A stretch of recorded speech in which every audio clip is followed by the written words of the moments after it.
दास को ध्यान आया कि क्या सचमुच किसी देश या समाज की तरक्की और प्रगति उस समाज में बने बड़े बड़े कारखानों से, सड़कों, पुलों, बांधों से या ऐसे ही और भी दिखाई देने वाली नाना प्रकार की वस्तुओं से ही होती है। तो अगर ऐसा होता तो इतिहास बताता है कि एक समय ऐसा भी था जब हमारा अपना ही ये भारत देश सोने की चिड़िया कहलाता था। यानी तब हमारा देश हर प्रकार से एक संपन्न देश हुआ करता था।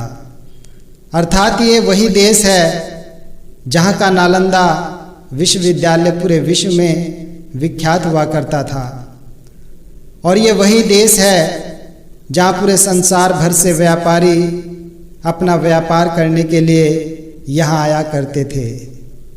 तो फिर क्या कारण है कि हर प्रकार से संपन्न और हर दृष्टि से भरपूर, हर सुख साधन मौजूद होते हुए भी हमारा भारत देश आज विश्व की ओर आंखें बिछाए हुए बैठा है। और आज हम देखते हैं कि वहाँ पश्चिमी देशों में कितने बड़े बड़े कारखाने और न जाने कितनी और भी अन्य प्रकार की सामग्रियों का बोलबाला है। तो क्या उन देशों में रहने वाले लोगों के जीवन में वास्तविक सुख और शांति स्थापित हो पाई? और क्या वहाँ पर किसी को भी अमन, चैन और सुकून प्राप्त हो सका?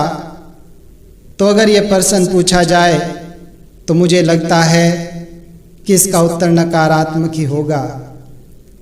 तो इसका हल ढूंढने के लिए हमें देखना होगा कि अगर हम विश्व में वास्तविक प्रगति चाहते हैं और अगर हम चाहते हैं कि कोई भी देश या समाज अपनी उन्नति और प्रगति के पथ पर चले, तो इसके लिए हमें समाज की मूलभूत इकाई को मजबूत करना होगा। और समाज की इकाई होती है इंसान, यानी मानव। अर्थात हमें इसी को संपन्न करना होगा और इसी को मजबूती प्रदान करनी होगी। दास के कहने का भाव कि कोई भी देश केवल कारखानों की मशीनों से अमीर, सुखी या समृद्ध देश तब तक नहीं बन सकता है जब तक उसकी इकाई यानी कि उसमें रहने वाले लोग या उसमें रहने वाले व्यक्ति चरित्रवान और गुणों से भरपूर नहीं होंगे। अर्थात समाज केवल व्यक्तियों से निर्मित होता है, ना कि किसी भी प्रकार के भौतिक पदार्थों से।